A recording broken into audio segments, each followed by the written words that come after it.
여러분 반갑습니다. 말씀 창고의 서현 목사입니다. 오늘도 시청해 주셔서 감사합니다. 여러분의 구독과 좋아요, 알람 설정, 그리고 멤버십 참여로 함께 저희 채널을 응원해 주세요. 항상 함께 해주셔서 감사합니다. 오늘은 민수기 35장 22절에서 34절 말씀입니다. 오늘 말씀도 역시 우연히 죄를 지은 사람, 사람을 죽인 사람에 대한 처벌에 대해서 하나님이 말씀하고 계십니다. 악의가 없이 우연히 부지 중에 의도치 않게 사람을 죽게 했을 때 그 사람을 어떻게 처리해야 되는가? 이것은 의외로 매우 중요한 문제였습니다. 왜냐하면 공동체 전체의 질서에 관계된 것이기 때문입니다. 부지 중에 살인한 자는 도피성에 피해야 합니다. 하나님께서 그가 부당하게 보복을 당하지 않도록 배려해 주신 것입니다. 정당하게 재판을 받도록 배려해 주신 것입니다. 그러나 그렇게 도피성에 들어간 사람이라고 하더라도 분명한 제약이 있었습니다. 그래야 서로 공평하기 때문입니다. 하나님께서는 공정하게 모든 일들을 이루어 가십니다. 고의로 살인한 사람은 반드시 죽여야만 합니다. 그 사람이 흘린 피해에 대한 값을 지불해야 됩니다. 오늘 이 말씀을 통하여서 하나님께서 우리에게 주시는 마음을 조금 더 구체적으로 보기 원합니다. 22절 말씀입니다. 악의가 없이 우연히 사람을 밀치거나 기회를 엿봄이 없이 무엇을 던지거나 22절부터 부지 중에 의도치 않게 사람을 죽이게 되는 예에 대해서 3가지 정도 등장합니다. 무심코 사람을 밀쳐서 죽이거나 무심코 물건을 던져서 죽이거나 무심코 돌을 던져서 죽이게 되는 이와 같은 사례들입니다. 예기치 않게 갑자기 발생한 것입니다. 악의가 없이 의도치 않게 이와 같은 일들이 일어나는 경우가 있었습니다. 아는 사람이 함께 사는 공동체이기 때문에 여러 일들이 일어날 수 있었던 것이죠. 사망 사건이 발생하면 피의자와 보복자 사이에 재판이 진행되게 됩니다.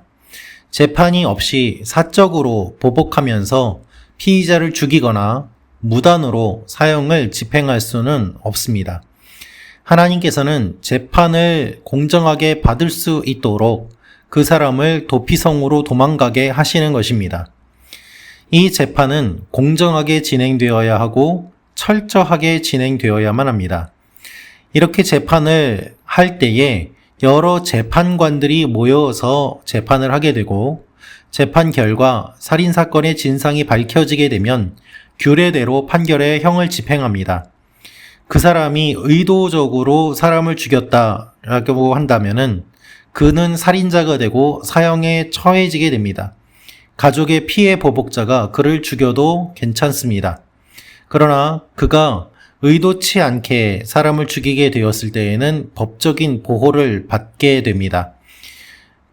가족들 중에 누군가가 죽이려고 하여도 그가 도피성에 있을 때에는 죽일 수 없습니다. 그렇다면 그는 언제까지 도피성에 있어야 할까요? 그것은 대제사장이 죽는 날까지다라고 정해져 있습니다. 여러분, 대제사장이 죽는 날까지라고 정해져 있는 것은 매우 중요한 의미가 담겨 있습니다. 왜 그렇습니까? 피는 피로 값을 지불해야 되는데 대제사장이 죽음으로 말미암아 우연히 사람을 죽이게 된 그 사람이 해방되기 때문입니다. 대제사장이 언제 죽는지 그것은 아무도 알 수 없습니다. 예를 들어서 대제사장이 최근에 세워졌고 그 사람이 나이가 젊다면 그가 죽을 때까지의 기간은 매우 길 것입니다. 따라서 도피성에 연금되는 기간도 역시 길 것입니다. 그렇지만 그렇다고 하더라도 그 도피성에 계속해서 연금되어 있음으로 말미암아 그는 제약을 받고 억울하게 죽임을 당한 사람의 가족들은 그가 그렇게 제약받는 것으로 벌이라고 생각하고 사적인 보복을 하지 않게 되는 것입니다. 하나님께서는 공정하게 모든 일들을 진행하십니다. 반면에 대제사장이 나이가 든 상태였고 그가 도피성에 연금되고 난 이후에 얼마 되지 않아 대제사장이 죽는다면 그것은 또한 그에게 있어서 은혜라고 할 수 있을 것입니다. 그가 연금되어 있는 기간이 짧기 때문입니다. 그 대제사장이 죽는 날이 긴지 짧은지 인간은 알 수 없지만 하나님께서 그 대제사장이 죽는 것을 기준으로 하신 이유는 바로 예수 그리스도를 예표하는 것이었기 때문입니다. 사람이 사람을 죽이는 것은 값을 지불해야 하는데 생명은 생명으로 갚아야만 합니다. 대제사장이 죽음으로 말미암아 그 사람이 값을 지불했다고 보시고 도피성에서 나오게 하시는 하나님의 공의, 그것이 예수 그리스도께서 우리를 위하여 십자가에 달려 돌아가시고 피를 흘려 주심으로 말미암아 우리의 생명의 값을 지불해 주신 하나님의 공의가 만족된 것을 구약에서 보여주는 것입니다. 도피성 연금 기간에 그 살인자는 도피성 밖으로 외출하는 것이 금지되었습니다. 답답했을 것입니다. 어떻게 보면 우리 식으로 생각했을 때 감옥 생활과도 같은 것입니다. 그가 만일 무단으로 외출했다가 보복자에 의해서 살해를 당한다면 그것은 누구의 탓도 아니고 또한 그렇게 보복한 사람도 책임지지 않습니다. 자신의 잘못이기 때문입니다. 하나님께서 정해놓으신 규율을 어겼기 때문에 그 대가를 받게 되는 것입니다.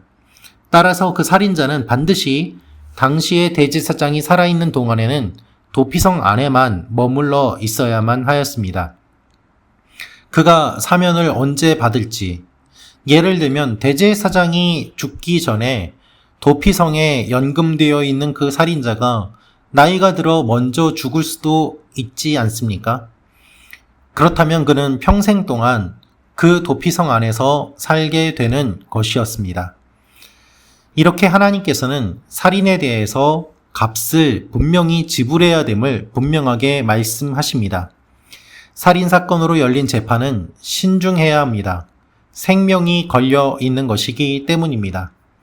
분명한 것은 이 모든 경우를 하나님께서 다 생각하고 계시고 하나님의 공의를 만족시키기 위해서 여러 가지 조건들과 이야기들을 말씀하고 계신다는 것입니다. 특별히 오늘 33절, 34절은 이렇게 기록되어 있습니다. 너희는 너희가 거주하는 땅을 더럽히지 말라. 피는 땅을 더럽히나니 피 흘림을 받은 땅은 그 피를 흘리게 한 자의 피가 아니면 속함을 받을 수 없느니라. 너희는 너희가 거주하는 땅, 곧 내가 거주하는 땅을 더럽히지 말라. 나 여호와는 이스라엘 자손 중에 있음이니라.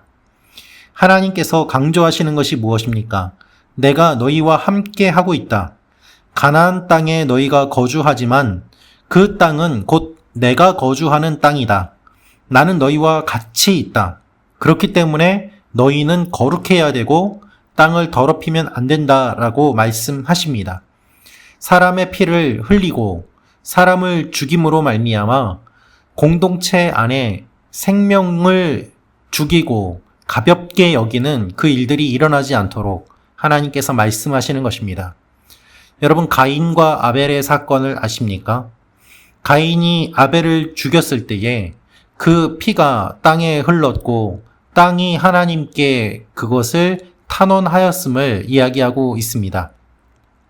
처음으로 살인이 일어났고 그 땅은 그 사건에 대해서 하나님께 이야기하는 것을 성경이 분명히 말하고 있습니다. 처음으로 피 흘림을 받은 땅의 이야기입니다. 사람이 사람을 죽이는 것은 우리가 평소에는 상상할 수도 없는 일입니다. 그만큼 생명은 소중하고 무게가 있는 것이기 때문입니다. 그러나 사람이 악하게 되고 죄를 짓게 되면 생명을 가볍게 여기게 되고 생명의 소중함을 깊게 생각하지 않습니다. 그래서 하나님께서는 땅을 더럽히지 말라고 말씀하십니다. 하나님께서 계신 곳이 거룩하기 때문이고 하나님의 백성들은 거룩한 삶을 살아야 하기 때문입니다. 사랑하는 말씀 창고 가족 여러분, 하나님께서는 생명을 소중히 여겨 주십니다. 따라서 우리도 생명을 소중히 여겨야만 합니다. 우리 중에 사람을 죽이는 사람이 몇 명이나 되겠습니까? 그렇다면 우리가 생명을 소중히 여긴다는 것은 어떠한 의미일까요? 먼저 예수님이 우리를 위해서 돌아가신 그 은혜가 얼마나 귀한지를 생각하며 살아야 된다는 뜻이기도 합니다.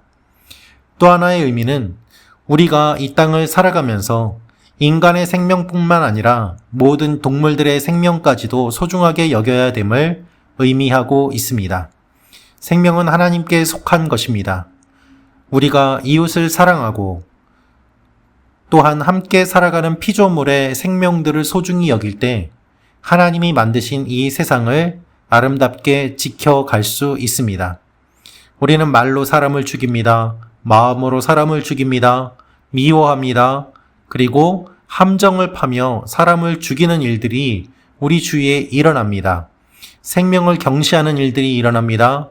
또한 사람의 죽음에 점점 무감각해지는 우리의 마음의 강팍함을 우리는 경험합니다. 사랑하는 말씀 찾고 가족 여러분, 이웃의 죽음은 나의 슬픔이 되어야만 하지 않겠습니까? 우는 자들과 함께 우는 것이 마땅하지 않겠습니까? 그러나 이웃의 죽음에 우리는 냉랭하고 심지어는 조롱하기까지도 합니다.